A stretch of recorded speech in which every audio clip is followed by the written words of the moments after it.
उसे 12,000 में सुतेले बाप ने तो पहले स्टेशन वाले के पास बेचा था। वो तो इसकी टांग काट के फकीरों में बिठाना चाहता था। शक्ल अच्छी थी, मैंने 13 में खरीद लिया। बनी बनाई चीज़ है तेरे काम की। बाहर से 15 मिलते हैं, तू 20 दे और माल पकड़। क्या नाम है तेरा? माँ के पास जाना है। अम्मा को भूल जा अम्मा के लाल, तेरे बाप ने तेरे नोट पकड़े हैं। अच्छा गुरु का नाम बता। माँ मुझे शीमिया शीमिया बुलाती थी। मेरी जान, आज से तू शीमू है। अच्छा ज्यादा मस्ती न कर, बोल।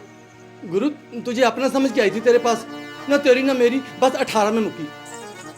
17। बकवास नहीं चाहिए। किराया तो देगा ना। पायल, जी गुरु। लालुए की पेटी से इसे 17 दे दे। अच्छा गुरु। आए फकीरी। गुरु टीका आके लगा। ठीक आके लगा लीजिए।